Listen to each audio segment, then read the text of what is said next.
नमस्कार बंधुरा आमी शिवानी चले एसेছি नतून একটা রেসিপি নিয়ে। আজকের রেসিপি হলো সাবুর লাড্ডু। সামনেই গণেশ চতুর্থী, আপনারা ঠাকুরকে ভোগ হিসেবে এই লাড্ডুটা বানিয়ে দিতে পারেন। আমার রেসিপিটা ফলো করুন আর এইভাবে বাড়িতে বানিয়ে খান, আশা করি ভালো লাগবে। তাহলে চলুন রেসিপিটা শুরু করি। আমি এখানে এক বাটি সাবুদানা নিয়েছি, এর মধ্যে 150 গ্রাম মতন সাবু আছে আর একদম ছোট দানার সাবুটা নিয়েছি। একটা বড় বাটিতে ঢেলে নিলাম। এবার জল দিয়ে 2-3 বার মতন ভালো করে ধুয়ে নেব।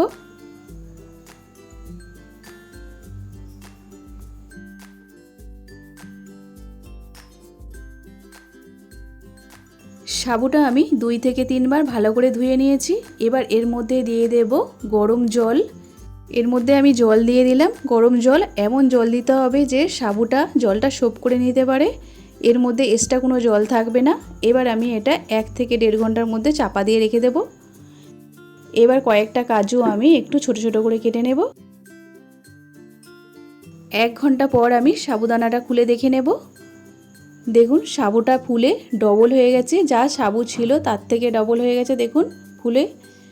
আর সাবুটা অনেকটাই নরম হয়ে গেছে, আর সাবুর মধ্যে এতটুকুনিও জল নেই। গ্যাস অন করে কড়াই বসে দিয়েছি, কড়াইটা গরম হয়ে গেছে। এখানে আমি 1 টেবিল চামচ মতন ঘি দিয়ে দিলাম। ঘিটা একটু এরকমভাবে নেড়ে গলিয়ে নেব।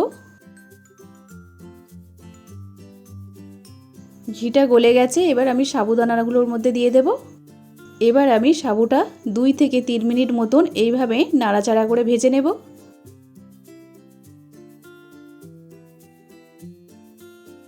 তিন মিনিট নাড়াচাড়া করার পর দেখুন সাবুটা অনেকটাই নরম হয়ে গেছে। এবার এর মধ্যে দিয়ে দেব চিনি।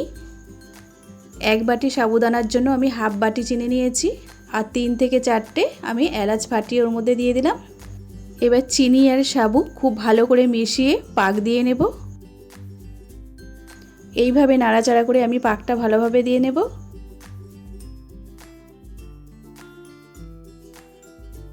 চিনিটা দেওয়ার পর আমি আরও 3 মিনিট মতন ভালো করে পাক দিয়ে নিয়েছি। এবার আমি 1 চিমটে মতন ফুড কালার দিয়ে দেব একটু কালার আনার জন্য। এবার এটা খুব ভালো করে মিশিয়ে নেব। খুব বেশি দিয়ে দিলে ফুড কালারটা তাহলে ডিপ কালার হয়ে যাবে, এরকম একটু হালকা করে কালারটা দেবেন।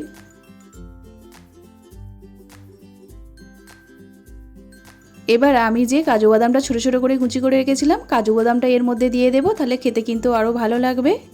কাজু বাদামটা এর মধ্যে দিয়ে ভালো করে মিশিয়ে নেব। বাদামটা দেওয়ার পর আরও 1 থেকে 1.5 মিনিট মতন আমি ভালো করে নাড়াচাড়া করে নিলাম। দিয়ে এবার গ্যাসের ফ্লেমটা অফ করে দেব। আমার লাড্ডুটা একদম তৈরি হয়ে গেছে, পাকটা একদম রেডি হয়ে গেছে। এবার এটা ঠান্ডা করে নেব একটু। একটা থালার মধ্যেই আমি তুলে নিয়েছি, নিয়ে একটু হালকা ঠান্ডা করে নিয়েছি। এবার আমি হাতের মধ্যে একটু ঘি লাগিয়ে এগুলো আমি গোল শেপ করে দেব লাড্ডুর মতন। এইভাবে আমি একটু গোল করে নেব পুরো লাড্ডুর মতন। দেখুন এইভাবে সবগুলোই আমি বানিয়ে নেব।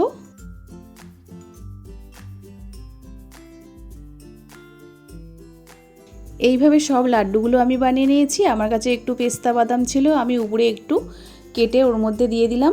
আপনারা চাইলে এর মধ্যে 4 মগজেরও দানা দিতে পারেন। লাড্ডুটা আমার একদম রেডি হয়ে গেছে। নমস্কার।